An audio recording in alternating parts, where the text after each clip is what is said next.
Good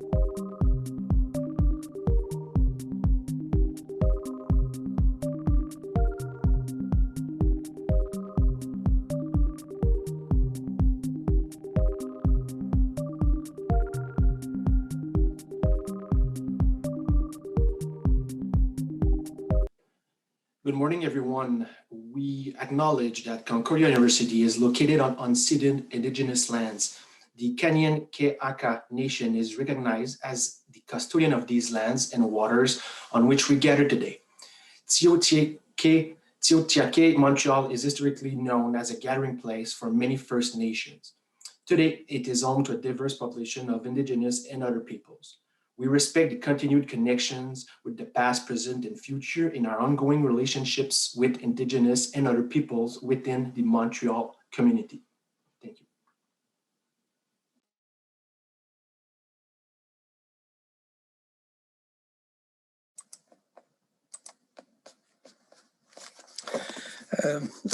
Thank you, Mathieu. My name is Mario Secareccia, and I'm going to be chairing this session. The topic is risk governance and the state in the post-COVID 21st century. And we have a series of speakers. There's a slight change in the actual, there will be Mathieu who just spoke actually, but he cannot actually do a presentation.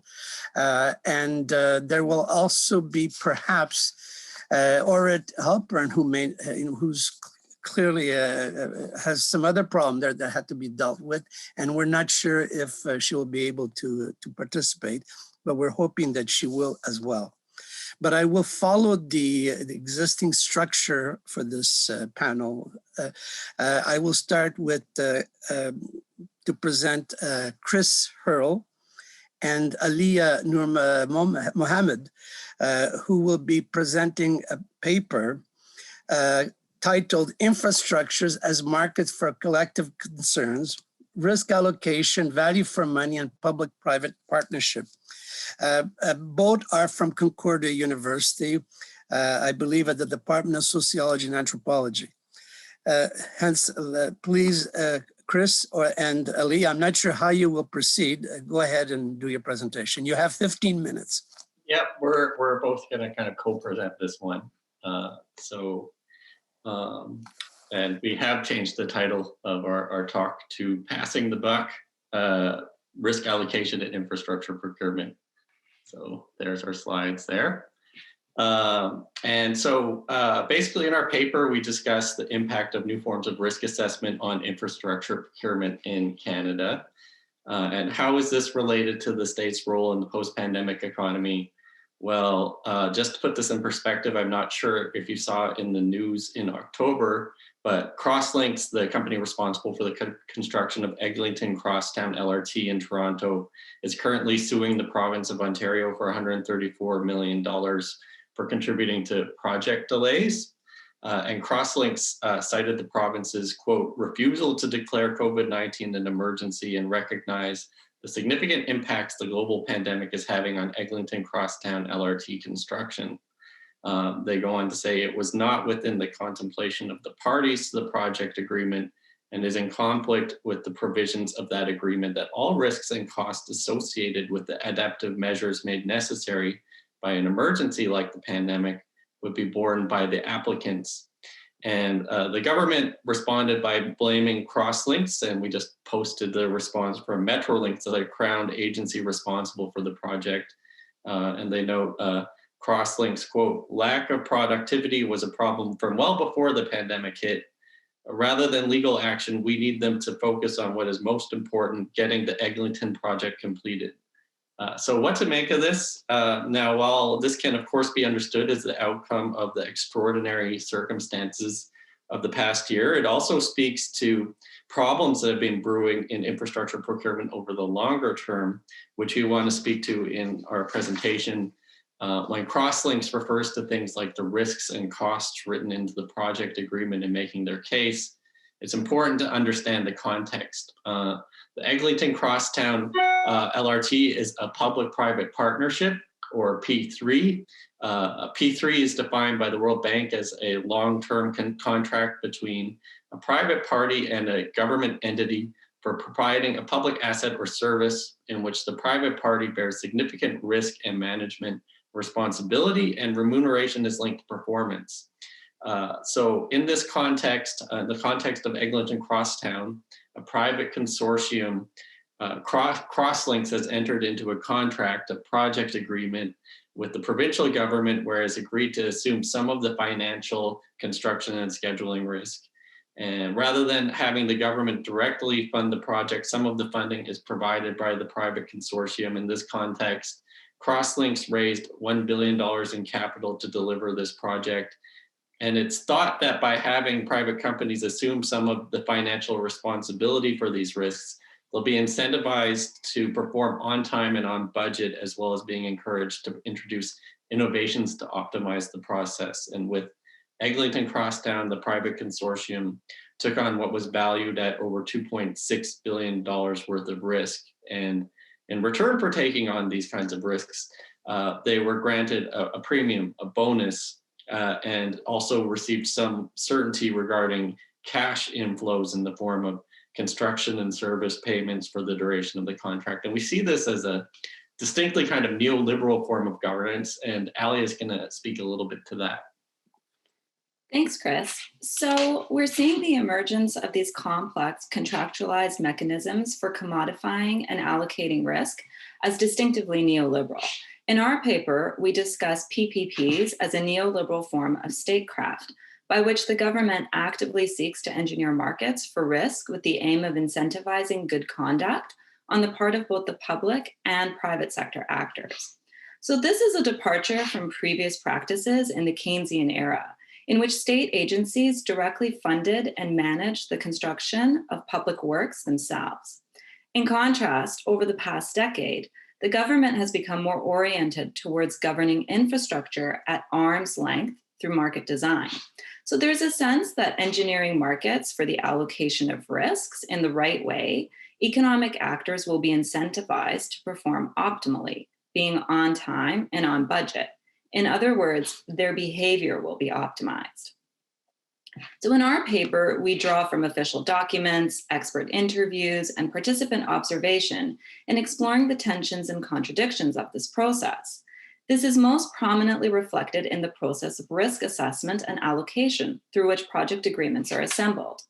If PPPs are to use risk as a means of incentivizing good behavior, then there needs to be a clear process for identifying and allocating risks. This is often presented as both a highly technical and consensus-based operation undertaken by arm's-length professional consultations.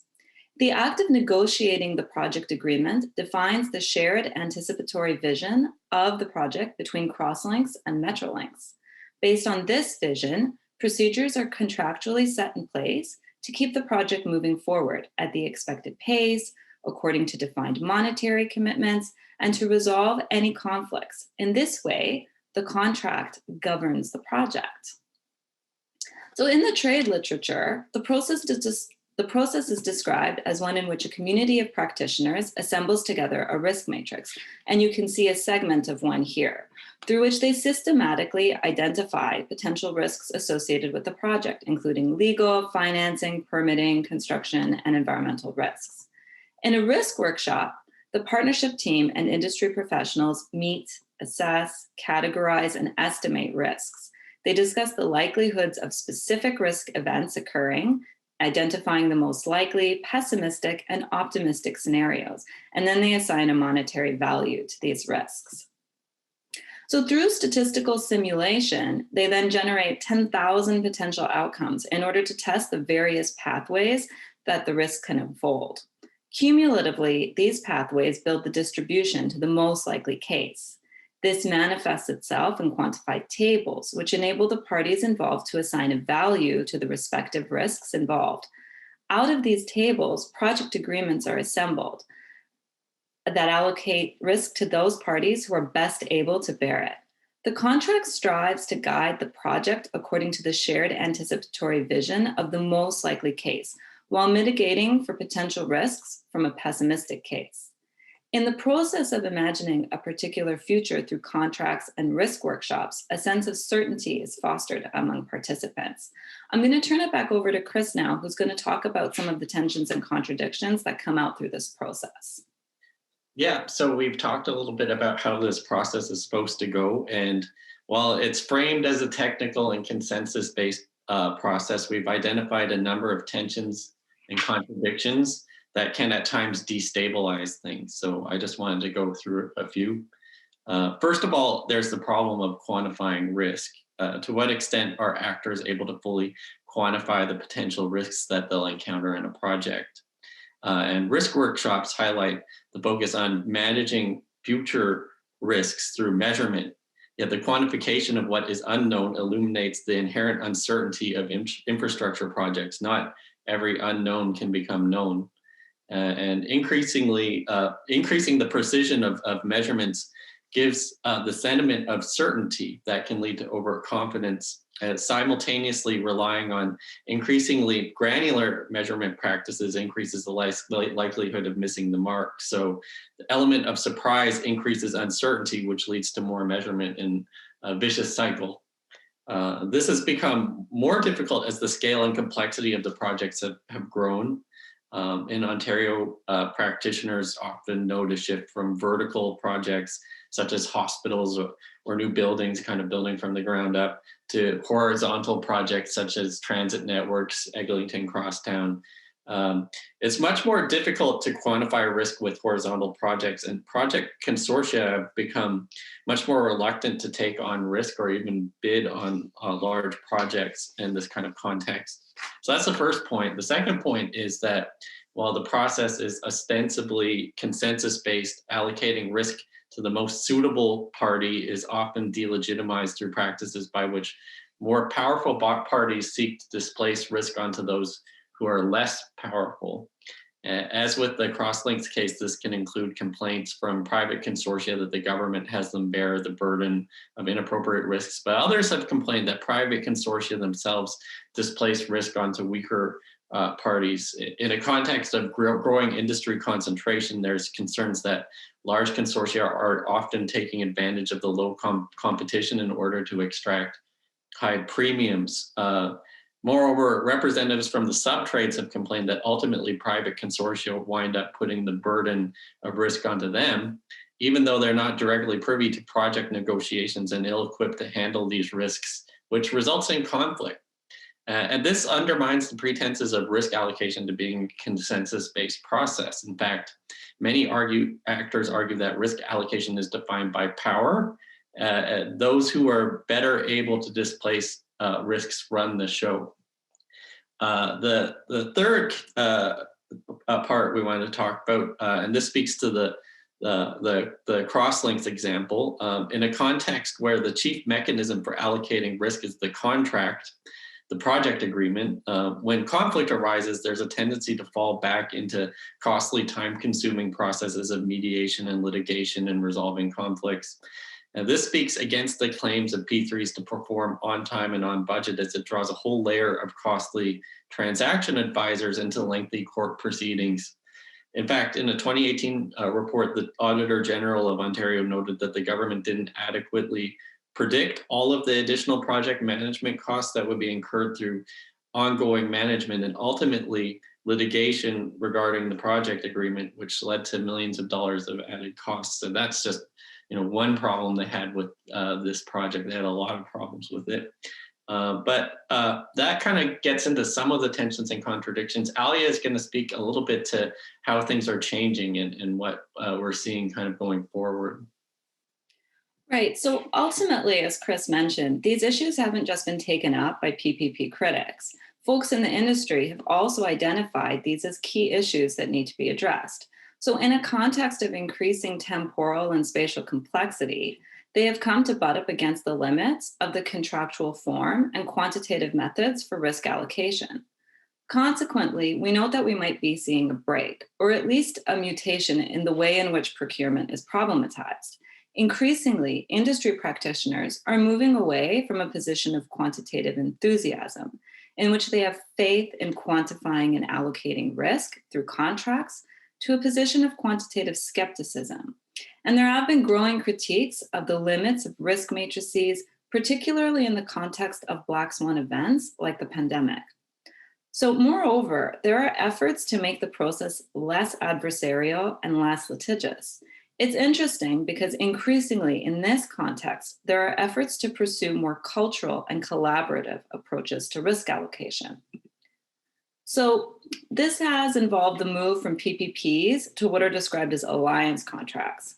So alliance contracts are incentive-based relationship contracts in which the parties work together as one integrated team. So it is notable that this has entailed a shift from relying on technological fixes involving the quantification and contractualization of risk to emphasizing problems of culture. There are currently discussions that reframe questions as cultural: how to cultivate cultures of cooperative decision-making, moving away from legal processes to collaborative processes of dispute resolution, a share the gains, share the pains kind of modus operandi. So of course, this goes against many of the arguments that have been previously taken up in justifying P3s as a form of incentivization. The notion that specific risks should be allocated to those best able to manage them will optimize a project into being completed on time and within budget.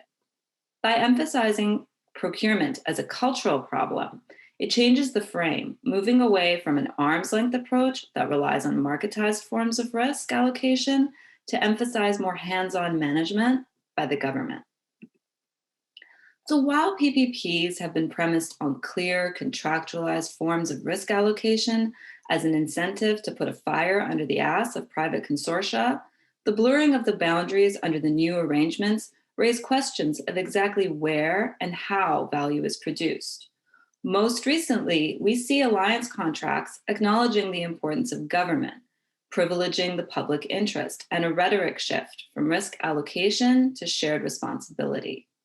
The question remains, without addressing underlying power dynamics, can cultural tools heal the wounds of risk allocation among increasingly entangled infrastructure market participants? Thank you so much. That's the end of our presentation.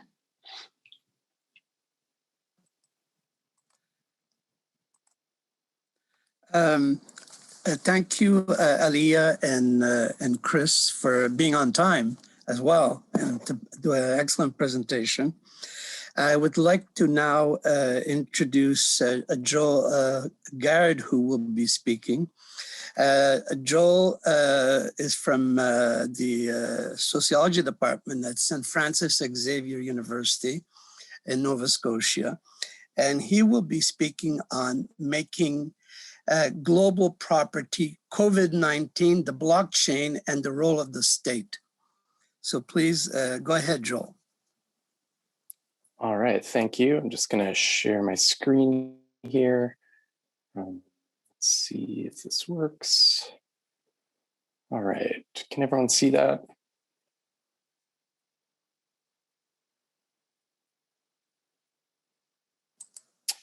Yes, okay. That's clear. Okay, great. So hi, everyone. For those that don't know me, my name is Joel Garrod.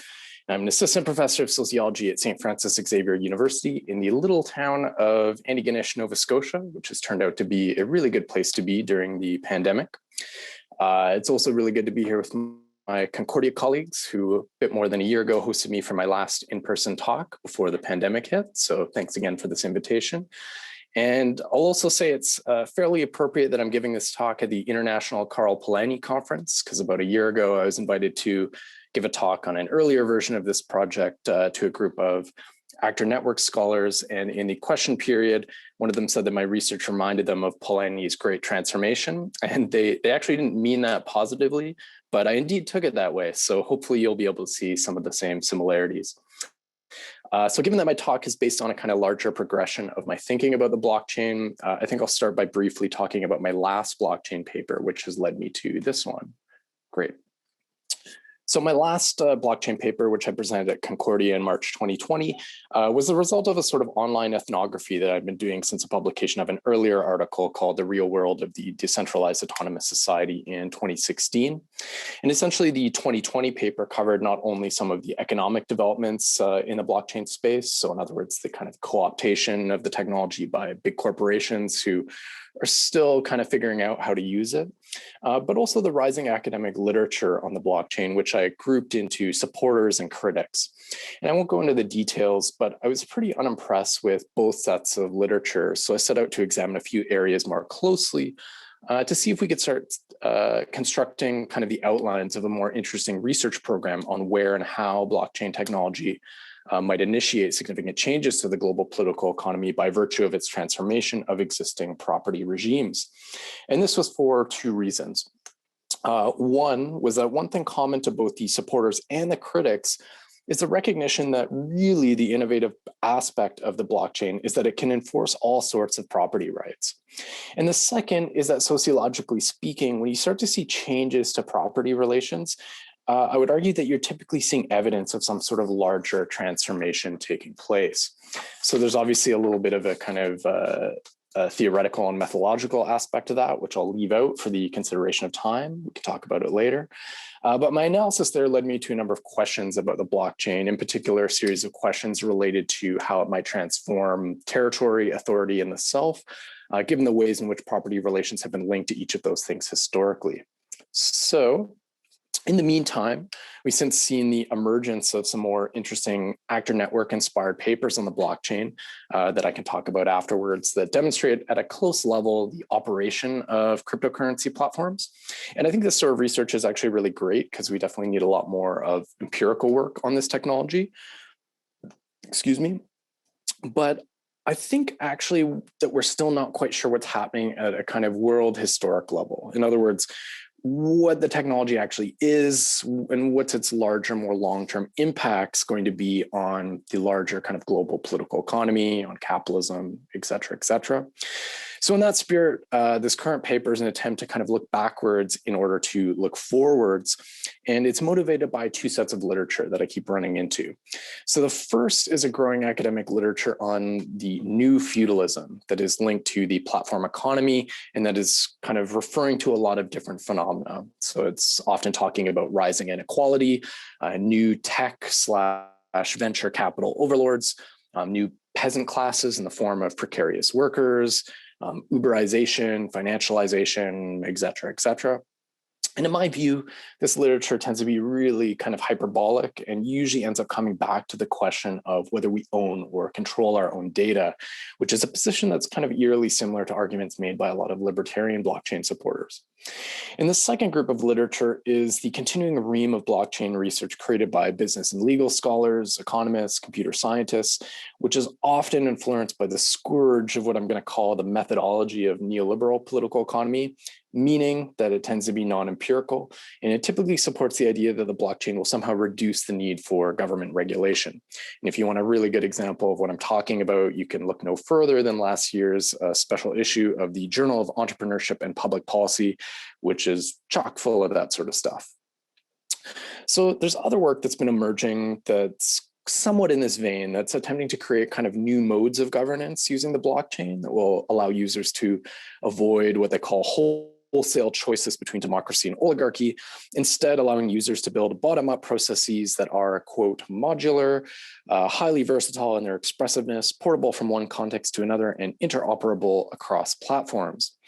And while I appreciate these attempts at building and making, I find that they ultimately fall short due to their neglect of power, history, and property, leading us to ask why and how certain institutions, particularly market-driven ones, emerged in the first place, and why they seem so hard to shake off given the blockchain's potential for radical non-market-based solutions. So I want to take the first set of literature at its word, that maybe there is something going on similar to what occurred under feudalism, and see how that might be put to use in exploring what's happening with the blockchain and perhaps the platform economy more generally. And so all this kind of stems from the empirical observation that property regimes that make up our societies are not pre-given or universal, but rather social institutions made in the crucible of human action, culture, and power relations. So the question then, of course, is how are those property regimes made? And it's here that I want to look back to the emergence of private property under feudalism to see if we could see any similarities to what is occurring today with the blockchain. So the paper goes into a lot of historical detail about feudal Europe, which I'm not going to be able to provide here. So I'm just going to kind of sum up the general narrative.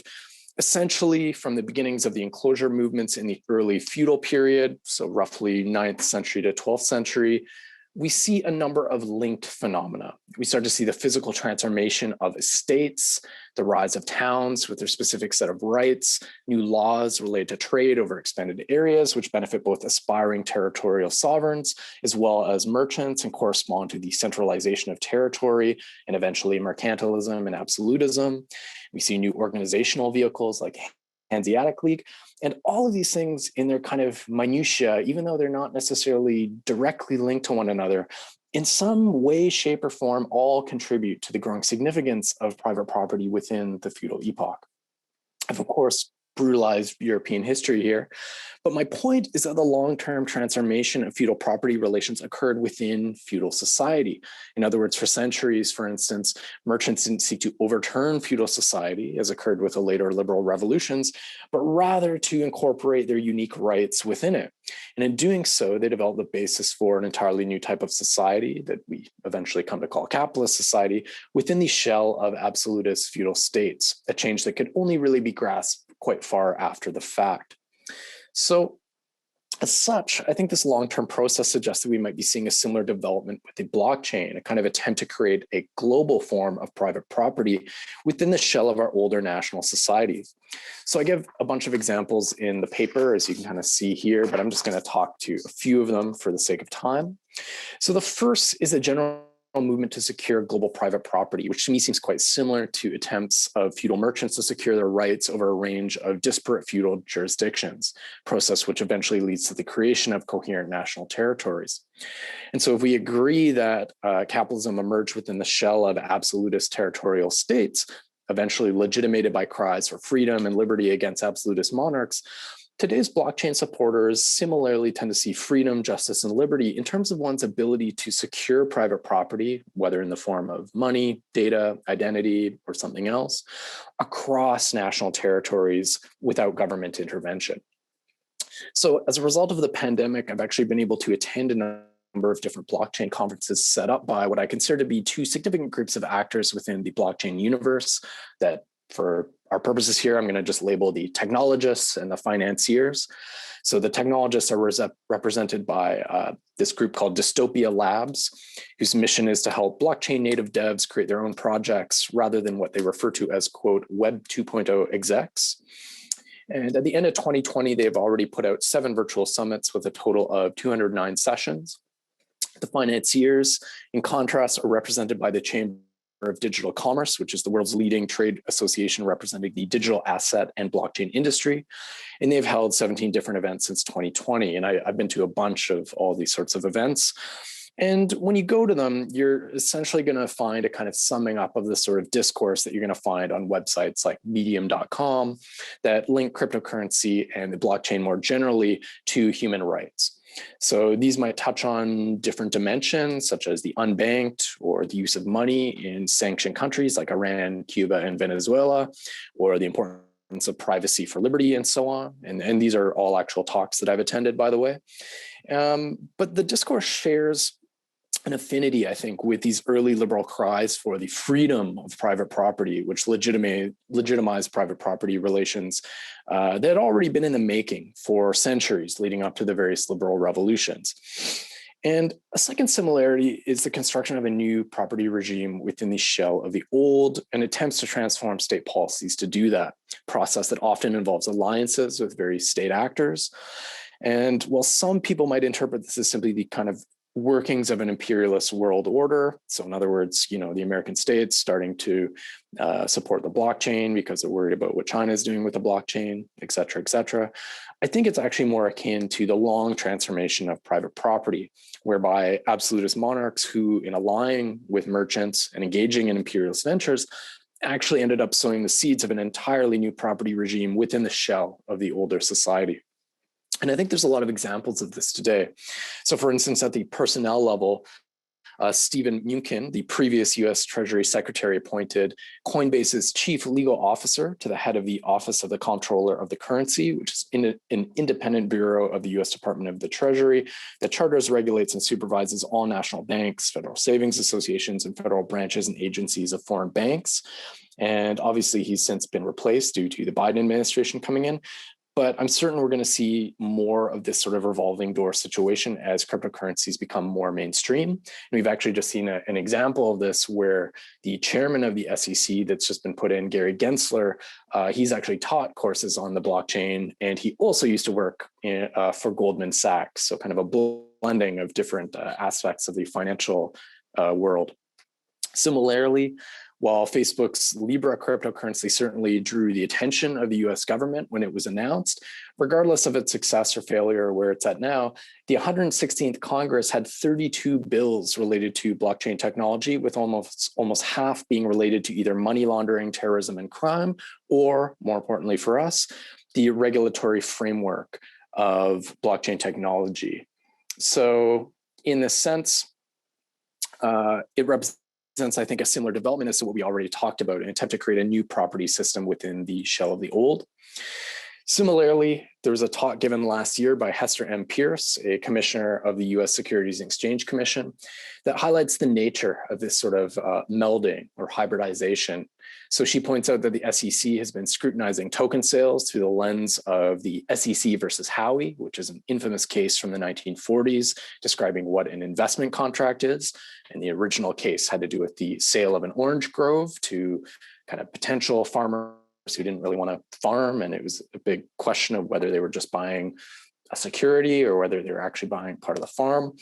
But in her talk, Pierce notes how difficult it is to apply this case about orange groves to cryptocurrency, making it really difficult for companies to distribute their tokens, particularly through initial coin offerings or ICOs. And so her suggestion is to create a safe harbor that would allow blockchain firms to skirt existing securities laws for 3 years, enough time, she believes, for would-be platforms to mature into decentralized or functioning networks on which the token is used then for the exchange of goods and services rather than as a security. So this is, of course, similar, we could say, to the rise of towns during the feudal epoch, which provided a sort of safe harbor in the form of new rights and privileges to allow individuals to live, quote unquote, outside the typical relationships constitutive of feudal society, mainly feudal labor requirements. And we could add here a sort of melding as well with the Digital Dollar Project, which also attempts to incorporate the new in the form of globally transferable private property mediated by blockchains with older forms of fiat money. So I think I'm getting some warnings in the chat. 3 more minutes. Okay, thanks. So perhaps the best example of this sort of melding or hybridization, at least at the ideological level, has been the use of COVID-19 as a means of legitimating the widespread adoption of blockchain technology by governments. And this was actually the context of an event put on by the Chamber of Digital Commerce last September, which involved a Democratic US Congressman from Florida, Darren Soto, as well as the executives of a number of blockchain firms. And the event was in a kind of debate format. And the first point of debate was about how the US could have used the blockchain in respect to personal protective equipment and kind of getting supplies across the country. And in fact, what the debater was actually suggesting was a kind of almost like Soviet planning with blockchains. It was quite fascinating. And some of the counterpoints at this debate circled around this familiar point about governance, in other words, who ultimately controls the blockchain, and to which they all kind of agreed that this was really the major issue moving forward. Another speaker similarly brought up the blockchain in respect to improving access to banking and thus access to COVID payments. And here again, we had a lot of comments about how blockchains can remove friction, transfer value, all the same sort of discourse There's as well another speaker that talked about getting away from centralized databases. Basically, how can you share information about having had, for instance, tests for things like COVID or vaccinations without giving your personal information to an app? So this would allow places to essentially verify that you've had a vaccine. So for instance, you have your phone out and now you can enter the stadium because you can show that you've had your vaccine, but you haven't actually given up any personal information. And so here, moving from plastic and paper cards for verification to the digital side of things. And the speaker commented and said that they saw this as kind of the future of privacy. And so at the end of the talk, the congressman noted that actually both Democrats and Republicans are getting the military to test out this technology for things like voting. So just to kind of finish up here, oops, if I can get my computer to go to the last slide. There we go. So to conclude, I'll just say that I think there are actually a number of similarities between the rise of private property under feudalism and the present movement of blockchain technologies. I think as crypto economic activity increases in use, it's going to consistently find itself running up against the existing framework of global society. In other words, a complex of national property regimes. As such, there's going to be continuing pressure to transform these property relations, which as we see involves attempts to transform the state, and that's how it works. In other words, what sort of rights it enforces, what sorts of territory those rights cover, and what sorts of authorities enforce them. How this all plays out is anyone's guess. But again, I want to draw our attention back to the way in which changes to property are also changes to territory, authority, and rights.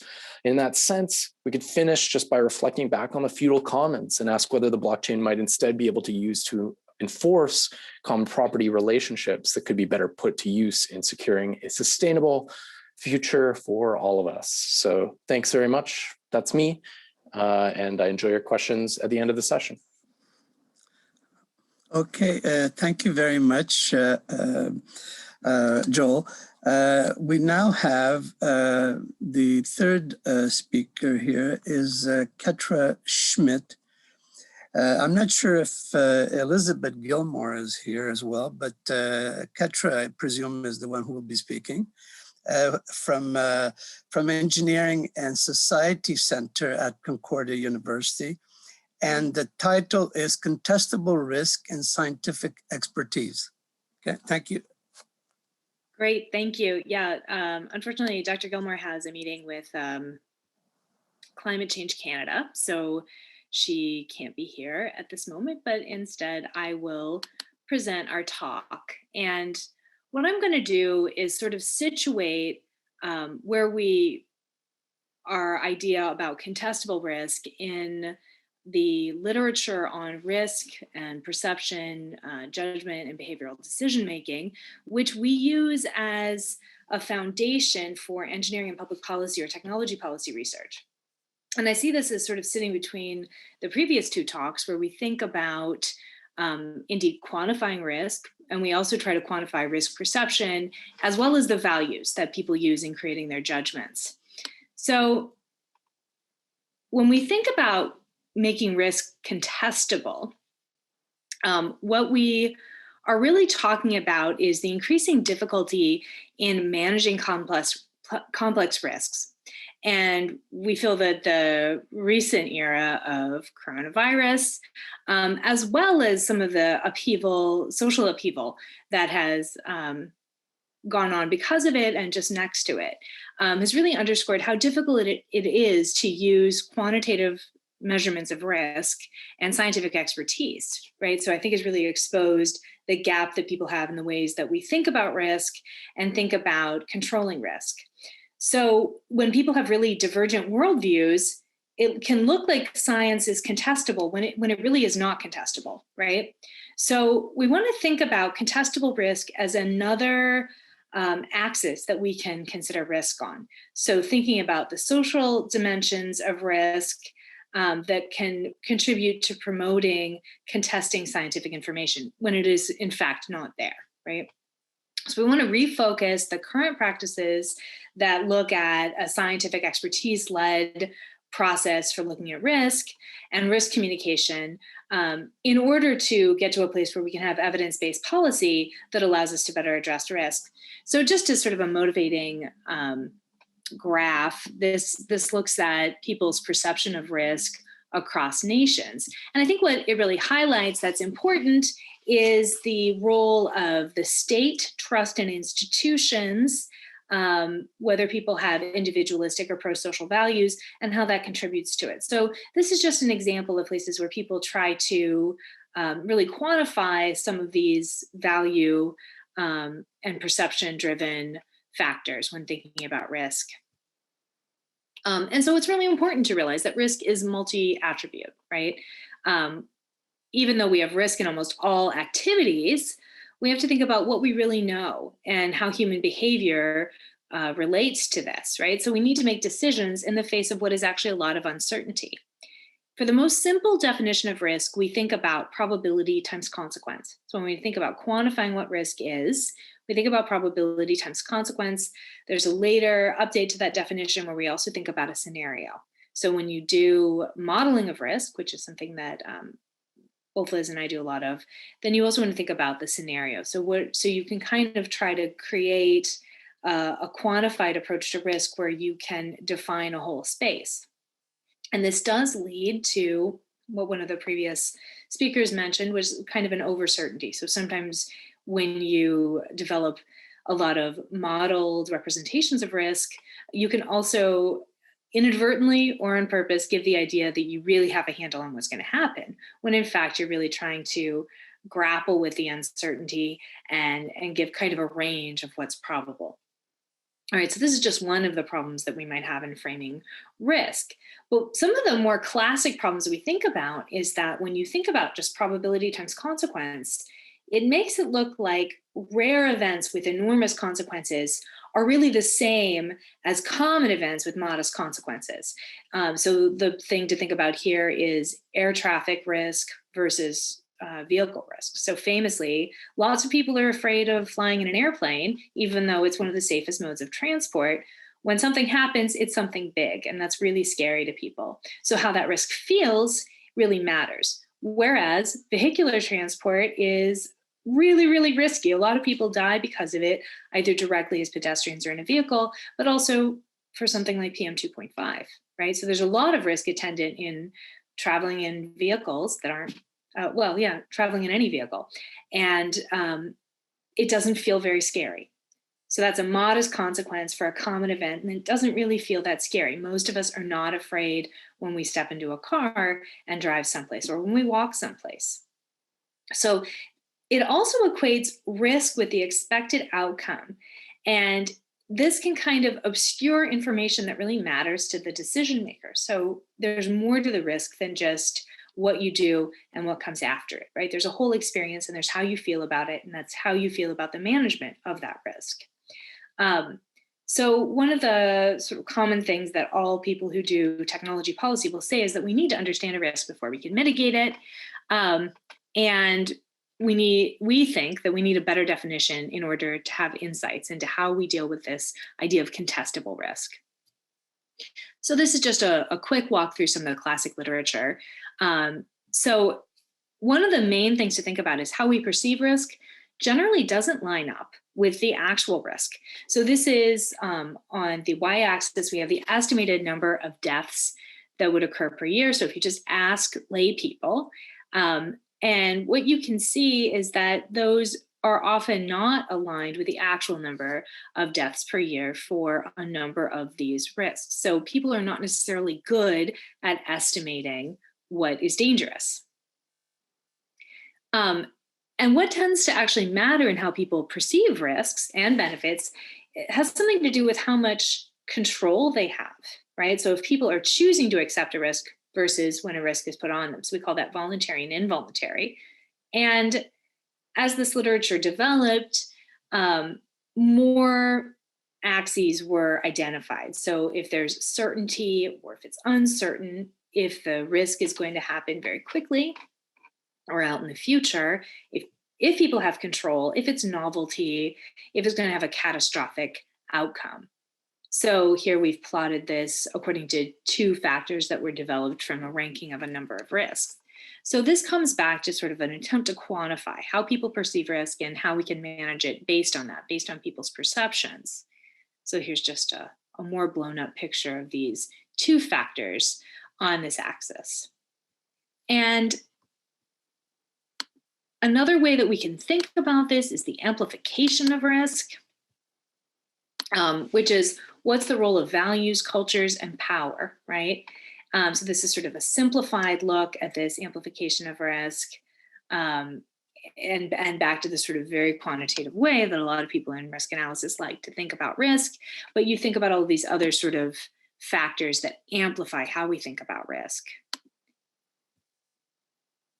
And then each of these sort of sources of amplification are kind of outlined here. But there's also a lot of evidence that risk is socially constructed, right? So this is a comparison of different groups. And what we see is that different groups of lay people will have a different idea of what the most dangerous risks are, right? So college students and the League of Women Voters felt that nuclear power was really dangerous. Experts on risk did not, right? So experts felt that motor vehicles were the most dangerous. And the gap isn't that enormous, right, between lay people, but there's a real difference in how we think about what risk matters. But we think in this literature, there's a missing dimension on what risk is contestable. And what we see right now is a condition where some people find the risk intolerable and other people find the risk not to exist. So we're asking, what's the appropriate role of science in ameliorating and adjudicating these different perceptions of risks and benefits? And I think this comes to this question of, can science be value-free? Or does this degree of trust in science and scientists really matter? And how do we sort of counter that? How can we create a space for contestable risk in a world where science is less trusted and scientists are less trusted and seen as another point of contention? And how does this manage for how we communicate? How does this matter for how we communicate about risk and how we manage risk? So we can also think about risk as an exercise in power, again, echoing some of the other talks. So who controls the definition of risk controls what the solution is. So this thought of risk as power is really important. And if you can incorporate qualitative characteristics and other contextual factors, you can get an ordering of how you act, right? So we'd like to think about addressing contestable risks in a way that we can reframe risk to highlight characteristics of the risk, as well as the degree of engagement and trust. We want to think about how to elaborate scientific information and expertise, how they become contestable, and where the role of perception and amplification are, and what the worldviews are that allow conventional wisdom and disagreements to occur about science. And we want to think about adopting a more subjective view of risk, sort of stepping away from the quantification of risk that allows us to focus on informed choices and behavior and how that's understood by individuals, households, and community. So this is kind of an emerging topic for us. And I'd say that's it. So I'd be really interested in your thoughts about this new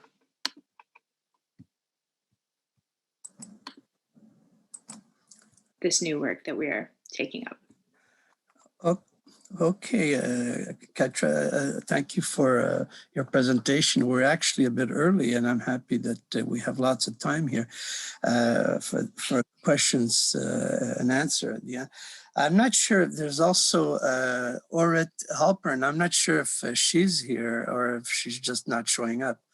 I haven't seen her on the list, but in this case, I will assume that she's not going to be on the, will not be appearing. I honestly rushed. I saw the Q&A and I thought you were telling me my time was up. So I sort of rushed through. Oh, sorry. I didn't realize that. No, I couldn't see the Q&A while I had time, actually. So. Yeah, extra. If you want to take the extra time, please do so. I still have a few minutes. It's really just sort of at this point, it's just a narrative about how we think about risk. And I see a lot of overlap with the thinking about project risk management and the role of the state. So I'm looking forward to the conversation. Okay, thank you very much. I'm going to just check to see questions here if there. Well, anyways, there's one question now. I'm going to, I'll begin with whatever I could. People are writing on the questions, that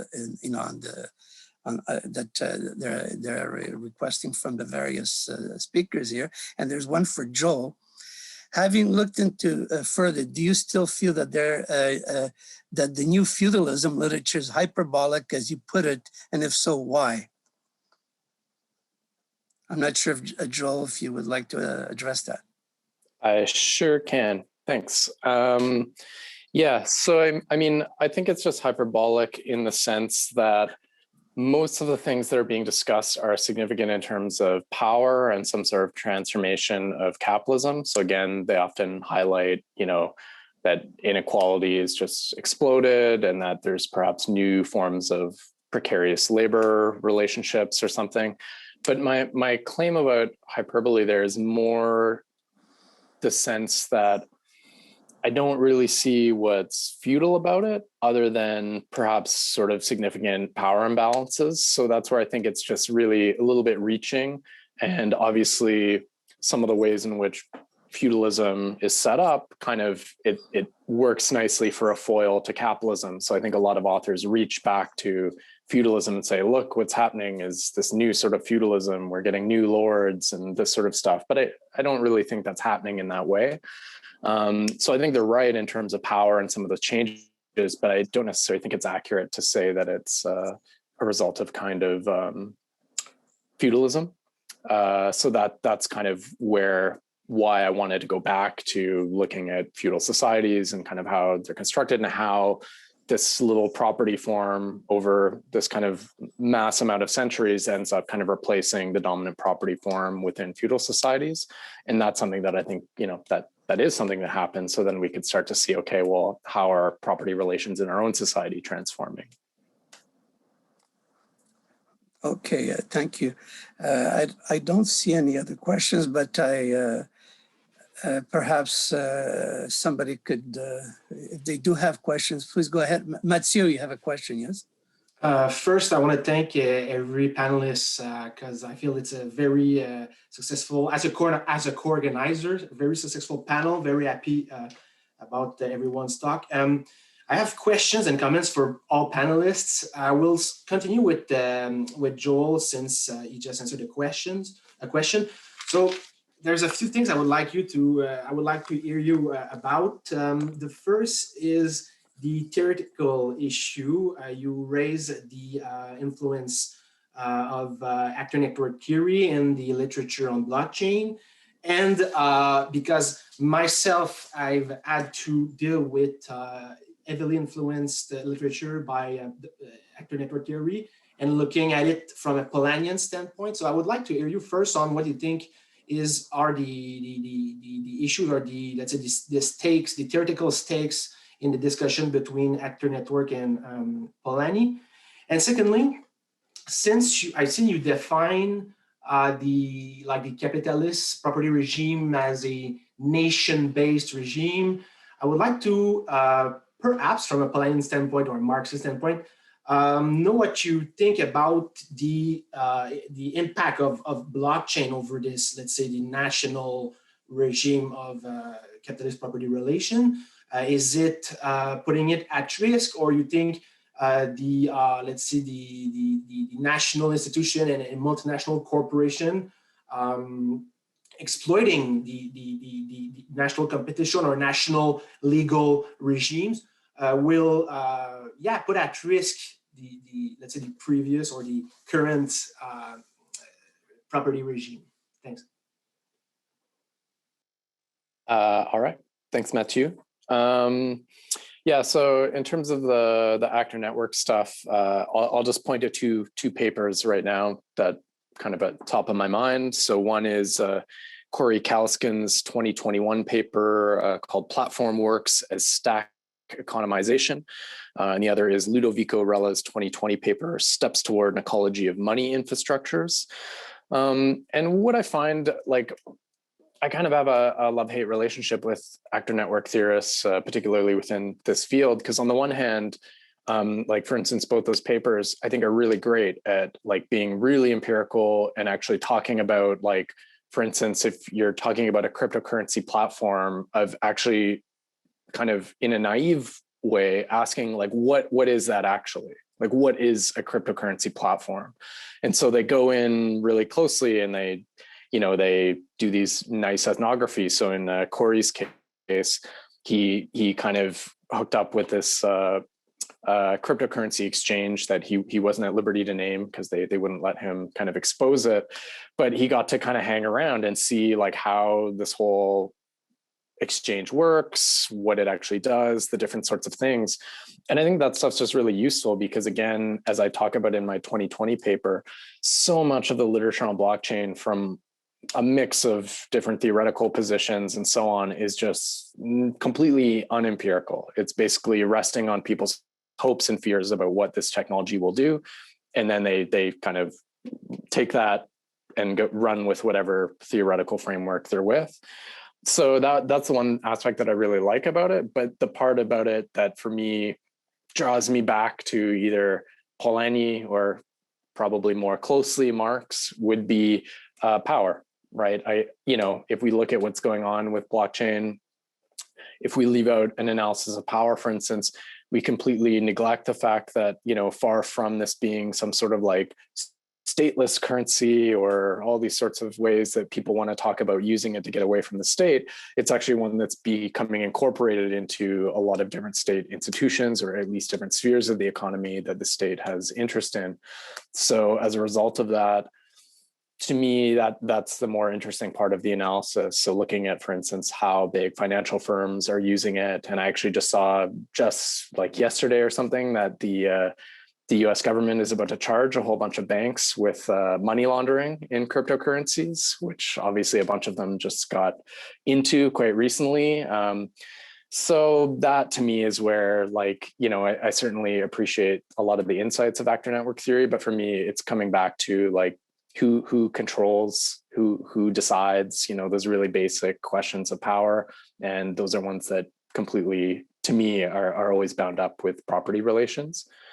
Yeah, I guess that's the first answer to the question. What was the second one again? I forgot it. What do you think is happening with blockchain and the current national-based nation state? Yeah.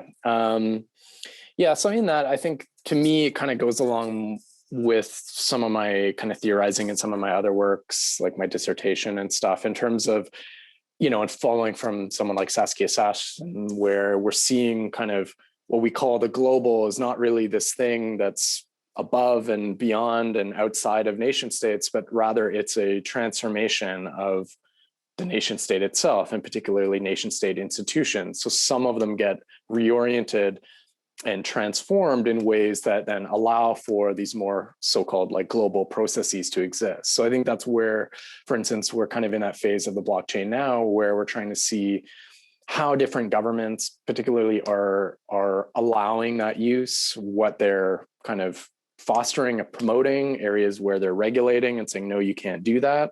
But we're starting to see it become incorporated into what eventually will be the kind of regular functioning of, our typical economy. So I think that's where it starts to become this extra level where now the government is regulating and allowing this thing that actually can flow anywhere pretty easily. And, obviously for people in some of these like sanctioned countries, a lot of the talks, they talk about this. What they love about something like Bitcoin is like, even though I'm in Venezuela, I can use this currency and I can buy things online and all this sort of stuff. So I think that's where, again, it's something that's more internal, more like endogenous, if you will, in terms of that transformation. So no, I don't think, whether fortunately or unfortunately, I don't think nation states and, at least nominal national markers of things like corporations and things like that are going to go away anytime soon, because obviously that's still where they are regulated in legal terms and things like that.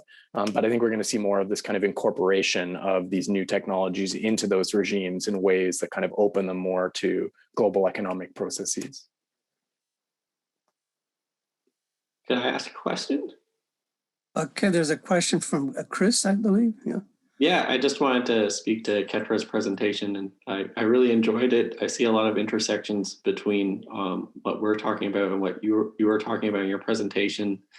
And this idea of contestable risk is interesting. I was wondering about the conditions that make risk contestable, and also, I mean, I guess we can talk about different ways in which it can be contestable, right? You can have the contestability of risk in terms of being like, I'm not wearing a mask outside because I think Bill Gates is putting a microchip in the vaccines kind of level of risk. But there's also, I guess, productive ways of talking about risk. So I was wondering about that. And, you know, it connects, I think, to our research because I was thinking about this, like a lot of how they determine risk in P3s is through risk workshops where, you know, they kind of get together behind closed doors and go through quantifying all of this kind of stuff. It's interesting how much emphasis is placed on consensus in the process. And I was wondering about if we can think about disagreement as being productive in this context and under what conditions. So yeah, I actually saw a ton of overlap too. And just sort of incidentally, I teach project management. And I think about the place where I am least interested in risk and risk analysis is project management. And yet I think it's really probably a really important place. I know it's a really important place to be thinking about risk, but it's sort of not the place. So that's a very different process. And I think it draws in a really different literature than where, how I was trained, how Liz and I were trained to do technology policy research. And yet this is it's like actually a really important place where there's a lot of money and resources and time being invested, right? So I have lots of questions and lots of interest in that. And I also think that consensus can be so harmful to understanding uncertainty. And one of the things that, if you think about the Office of Technology Assessment, is a defunct organization in the US, but still exists in many places in Europe. But that approach, right, one of the hallmarks was that they weren't doing consensus. They were really trying to find where the reasonable science-based disagreement was and really talk about that, right? So to kind of open up a space.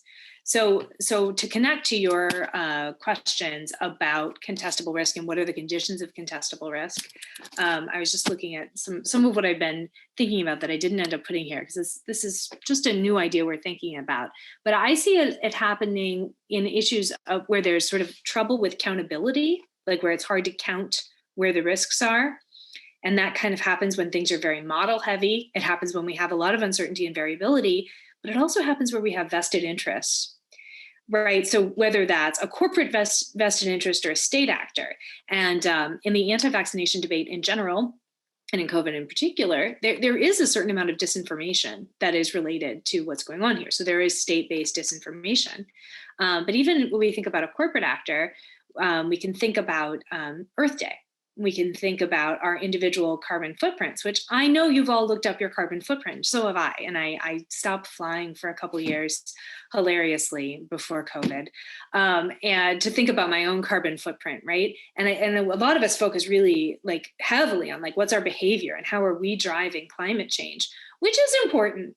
But the fact that the carbon footprint was developed by corporations to help us think about our risk instead of them think about like the huge amount of harm or however you want to put it that's going on. I think that's really important. So that's to me a place where vested interests have been used to sort of maybe not make it contestable, but kind of define where the risk is. So that back to Slovik's sort of risk and power, which is what a lot of you have said as well. So that's where I see it as contestable. But now this is all new. You're thinking your question about how can it be positively contested? And I think where maybe we've seen it positively contested is in places where we have stakeholders who aren't listened to, right? So I think we have movements now where stakeholders who aren't listened to are starting to gain a voice. So whether that's for contesting white supremacy or contesting patriarchy, that's a place where we maybe said, here's where the risks are, right? So the risks are maybe to police, right? They have a very dangerous job. So other people are saying, well, you know what? No, let's actually look at some data. We can see who's more at risk, right? And being a Black man in Baltimore you have a higher chance of being shot than being a police officer, I think almost anywhere, right? So, or even another example, I think it was Viagra, but it was some famous pharmaceutical. In early consultations, it was shown to have hope for treating period pain. And a group of men on the panel said, well, that's not an important public health problem, so I don't think we should think about this. And so they took it off the table as being an important treatment. So those are places where I think that act of contesting can sort of be productive, sort of open up other applications. So sort of kind of flip the idea to a positive side. And I really appreciate that question. Those are my off the top of my head thoughts about it.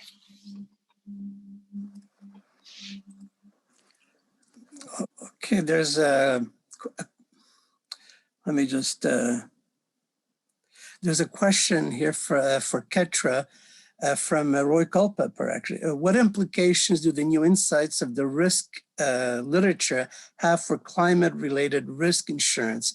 Example, the World Bank's Caribbean Catastrophic Risk Insurance Facility, which may be important instruments for climate vulnerable developing countries. So I wish Liz were here. Because she's more a climate person. And where I know about the risk insurance literature actually is more in the terrorism world, right? So there's a lot of literature that happened about risk insurance and how do you balance these sort of strange risks. And so a lot of my former work was on bioterrorism. And there was a lot of debate there about how you think about these risks. And I think that's a great example of framing of risk and what's an important risk, right? So I know I spent several years with a large team of computer science statisticians, biologists, different engineers developing systems models. And we really did the exercise that I sort of alluded to where we kind of populated the entire space of bioterrorism risk. Right, it basically doesn't happen, right? It's extremely rare to happen, right? So we spend an enormous amount of government resources and time and researcher time training up a set of people to really understand how bioterrorism worked.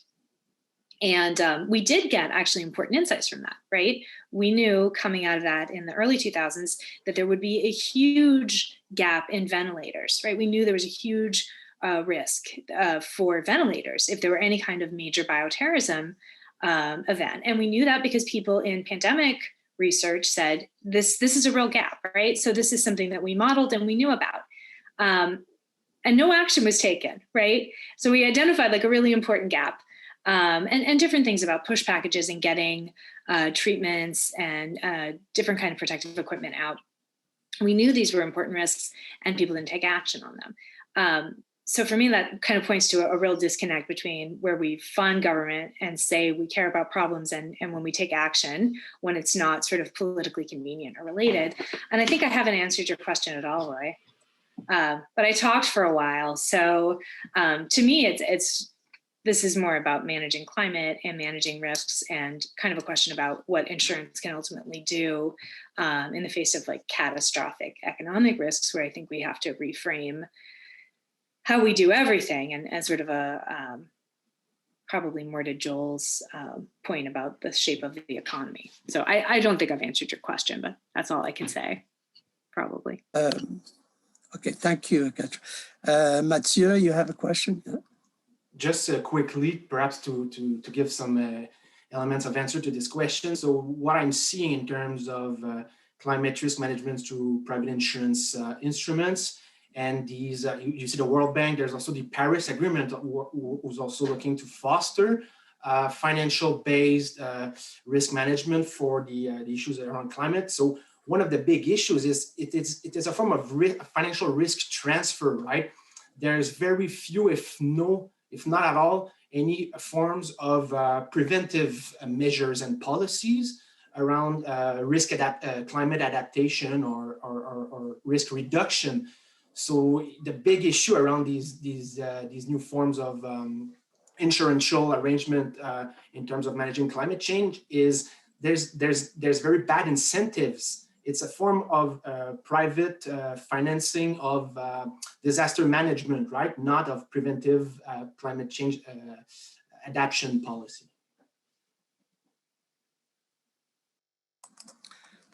Okay, I'm going to take. I'll ask a question, or at least a comment here.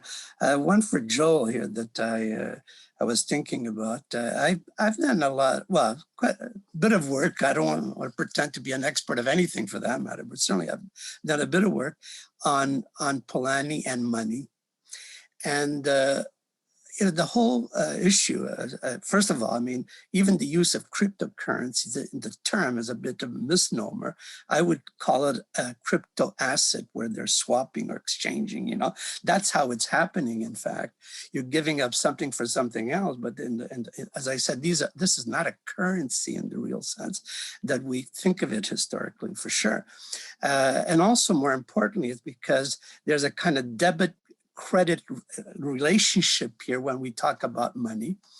And the only where I think it becomes an issue, and also with regards to the whole question of national borders and all that, because for sure, these so-called crypto assets or cryptocurrencies, I mean, central banks are now in the business, or some of them are, in creating digital currencies, which in a sense really could just throw them right off there, So that's where it becomes a problem, I would say, for national governments, is in the monetary creation, the issue of the creation of liquidity, if they engage in banking operations, especially internationally right now, with, for instance, the example of the Libra that is a proposal there, that's not, but it is in fact, and what would happen there is that they can make out loans in Libras, if you wish, and in turn create deposits. So you have a banking operation that could then completely escape the national kind of, control or borders, if you wish. And in that regard, that's where I think it's the banking operation aspect of it that becomes more of a problem. Just as it is even at the national level when private commercial banks engage in such operations. They're always creating money, but it's in the currency defined by the state, while in the let's say the Libra example, it would be Facebook or whoever, a bank that would do it. I don't know if Can I just jump in, because I have a related comment. And I think it connects, when people talk about the neo-feudal literature, a part of this is discussion of asset inflation, which I think is a part of this conversation. It connects with our work as well, because we're talking about the valuation of intangible assets, and risk, it can also be treated as an intangible asset. But, in the context of cryptocurrency and blockchain, I'm wondering to what extent blockchain, fuels a tendency towards asset inflation that might contribute to the rise of kind of neo-feudal relationships. In terms of asset inflation, right, it speaks to how ownership of assets becomes definitive of your class position rather than your occupation, right? And so it's more likely to be inherited if people own assets that can be transferred over to, their sons and daughters. It leads to a more inflexible kind of class structure, and one that more resembles feudalism. That's kind of the argument that's being made in the literature. Yeah, so I'll maybe just start with Mario's comment, and yeah, I agree with you, and I think that that's perhaps why, and probably the central reason why, that like banks, but also just financial institutions more generally, that's where the crux of all the regulation and everything is. And I think it's exactly for that reason, because certainly governments are worried about this idea that like whether it's money creation or just assets or liquidity or other functions of like central banks and so on, that this is going to be massively problematized with a world of competing cryptocurrencies, or at least crypto assets that are all built differently, you know, like where something like Bitcoin is kind of built in a way that it's limited, you know, there's only a limited amount of Bitcoin that will ever be created, where that's different than other cryptocurrencies where they're constantly just pumping out new coins and it will kind of go on forever. So it's messy, you know, and it will be interesting to see how that changes over time. Like, I mean, I think Bitcoin being kind of the first big cryptocurrency, it obviously has a certain amount of staying power, and it's now kind of emerging as some maybe like digital gold or something like this, that mainly is just going to be hoarded primarily by people to kind of maybe stabilize their portfolios or something like this. But certainly given the rest of cryptocurrencies, things like Ethereum and so on, it will be fascinating to see what emerges over time and which ones end up collapsing and so on. So definitely this area is why, you know, the regulation and everything is kind of oriented in the sphere, because obviously governments are wanting to get on top of this. And I mean, China is the greatest example of this, who's basically, you know, took a almost 180 position of at first kind of banning all this stuff and being like, no, it's bad. And then being like, oh, well, actually, no, we're just going to do it. And we're going to take it all in-house.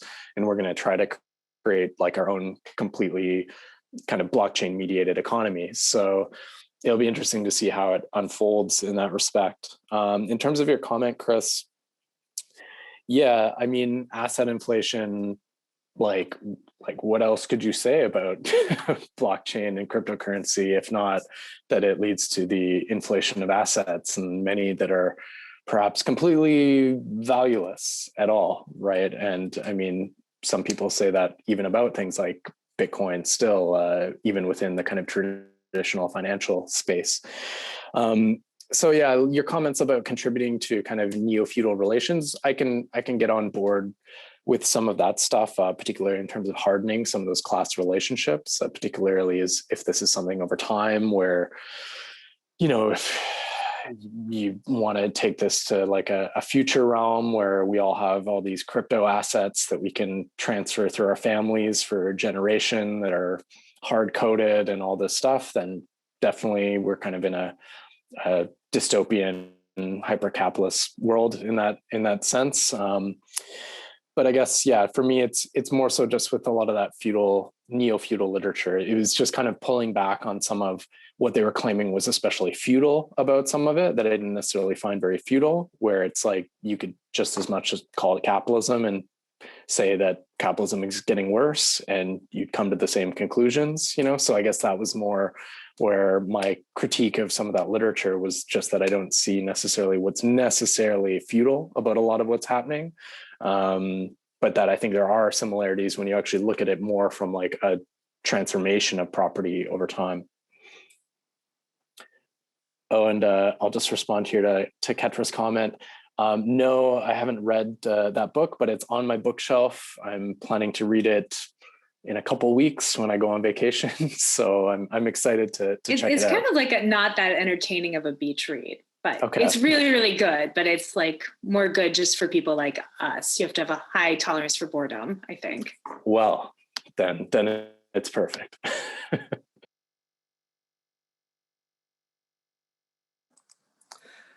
Okay, I'm not sure. Are there any other questions? Yes, Mathieu, yes. Since there's no question on the Q&A, I will jump in again. So this is for Ketra also. So just perhaps two lessons that I got from looking at this sociology of risk literature and social science of risk for a while now. So first, what is interesting in terms of what you were discussing is that this literature, is Ketra still with us? Or I think she disconnected. I don't know what happened.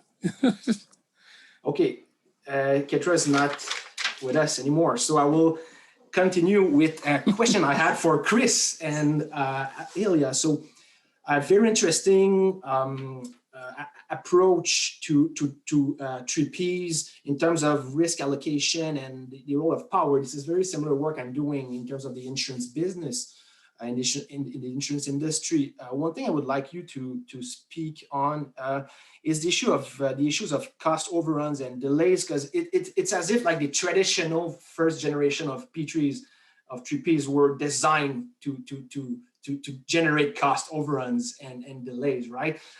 So I'm just wondering if the new alliance approach or the collaborative approach has any kind of potential in making P3s more efficient, or in reducing the way corporations and consortiums were capturing public money, right? And siphoning public money very easily with like the first gen. So that's it. I mean, there's a lot of underlying conversation that we couldn't get into with our presentation, but in terms of understanding the undercurrents of this, we do see it as kind of a power relationship at work, where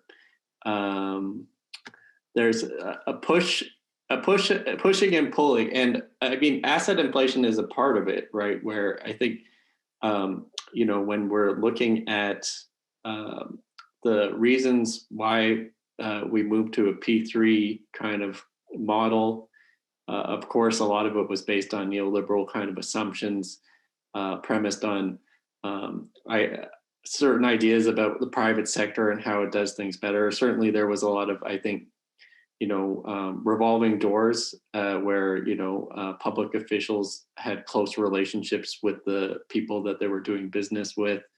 So, we have to take all that kind of shady stuff into consideration. But I think one thing about neoliberalism, the point that people make is that often when you critique neoliberalism, the response is more neoliberalism. And in this context, P3s have been under continuous critique and under continuous scrutiny for so long. There's been kind of a rollover in terms of how they're modeled more and more. And, in the beginning, there was a lot of critique about risk not being sufficiently quantified, private sector interest taking too much. And we see these kind of metrics emerge in this kind of context. And then as a result, the private sector people say, whoa, this is too much risk you're putting on us. We want to get out of this. But the alliance contracts, like we said, it's like there's this originary power relationship that's undergirding everything. And that speaks to how risk is fundamentally about power, and the commodification of risk speaks to the circulation of power relationships.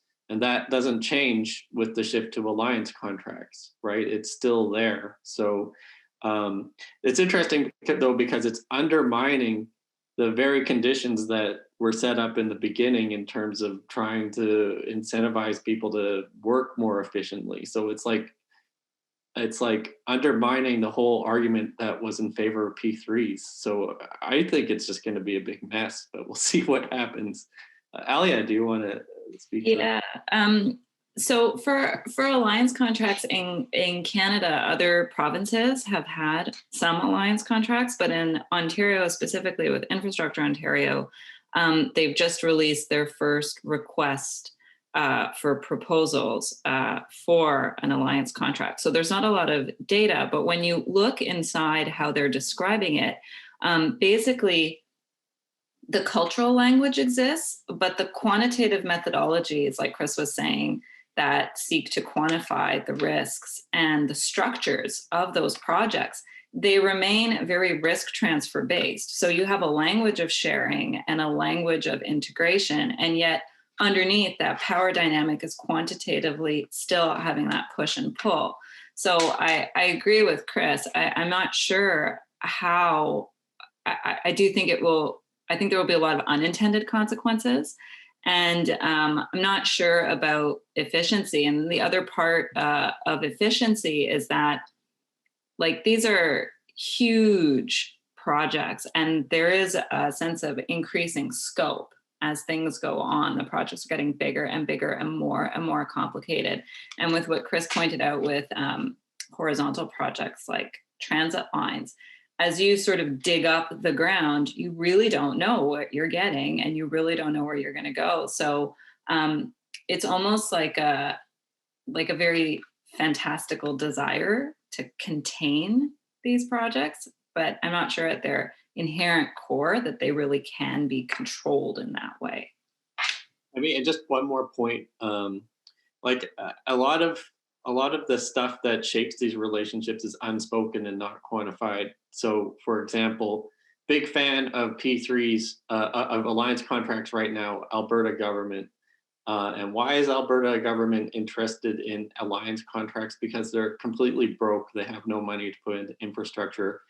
They're just begging for people to come in and build infrastructure for free for them. And what they're doing is just giving away massive amounts of public land to these companies in order to build these projects. So, it's like Alberta is kind of stuck in a pretty bad financial situation, and that fundamentally shapes the way in which risk is going to be negotiated between the two parties. Same thing with Ontario, when they downgraded Ontario's credit rating, it gives them much less leverage to negotiate these kinds of relationships, right?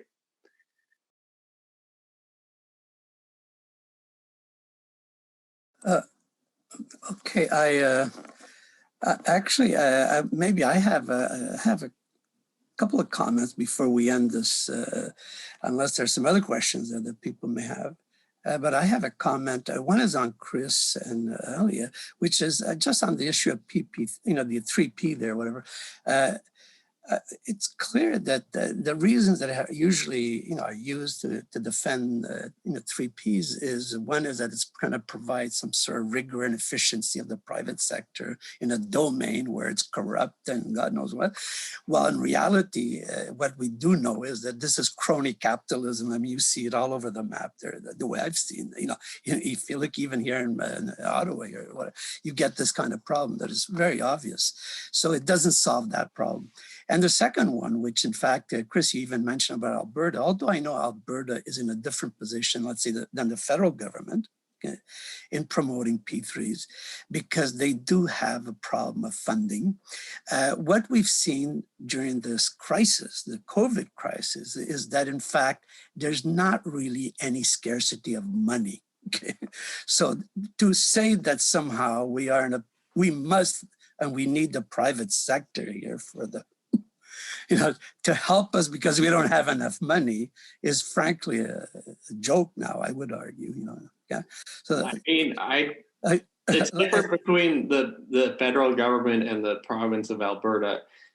I would contest any claim that Alberta is in a good financial position right now. I think they're pretty screwed, and they know. No, I'm not questioning that. I was just saying that Alberta's in a different position because, in fact, it has to raise funds or it borrows either from the financial markets or from, although actually with what has been happening, to be honest with you, it's more complicated under the COVID crisis, is because under quantitative easing, the central bank has been buying up also provincial securities.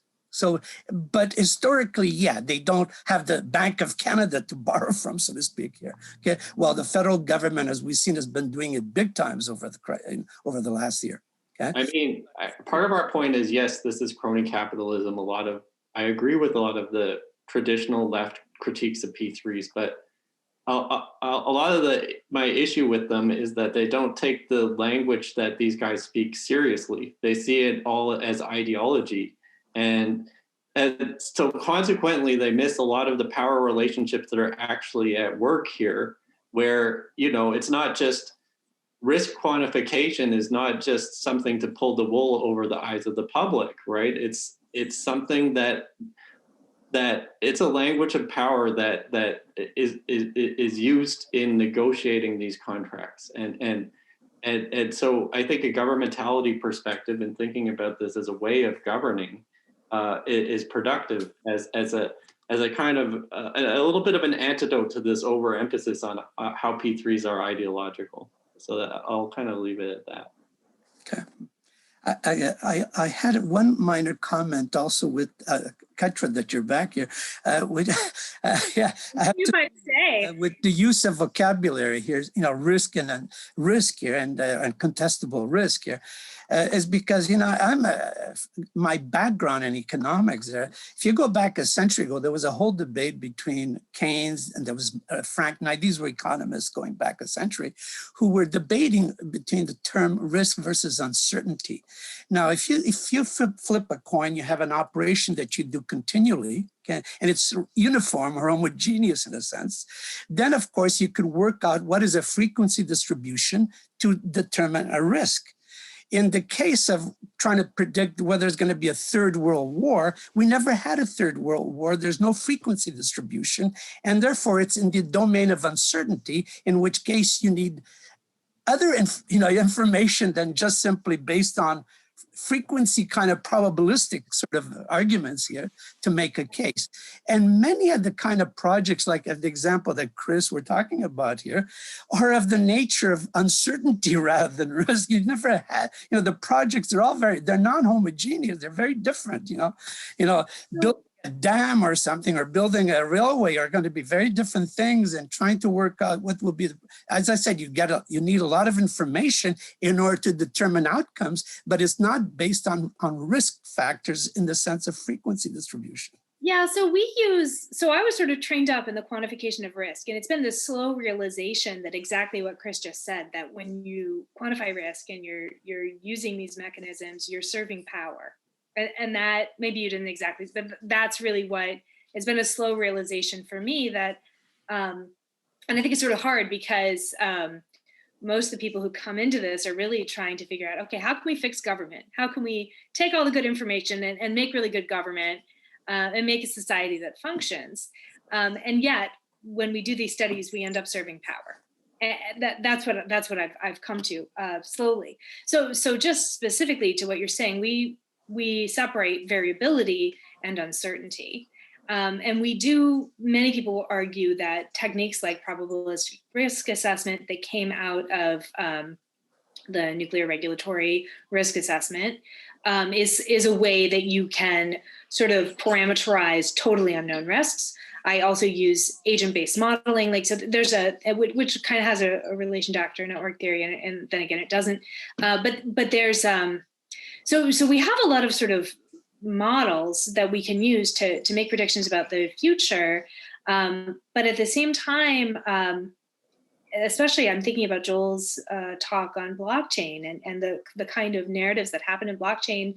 The same way that we use these models, people often think about these new technologies. Like, we're just going to sprinkle some magic technology here, and then we've really fixed our problem, right? So to me, that a lot of it comes down to this sort of technological fix, like Weinberg's technological fix is not something that we talked about Weinberg, but we never talked about that article. But that's sort of at the basis of a lot of this, right? Okay, Ketra, I'm getting a lot of mails here from that our time is up. I'm sorry that this is a wonderful discussion here, and I wish we could continue right now, but I've been told here that we should stop at this point. So thank you so much to all of you for your presentations and for a wonderful exchange here. Okay, thank you. Sorry for interjecting at this point here. Okay, sorry. Okay. Bye-bye. Thanks, everyone.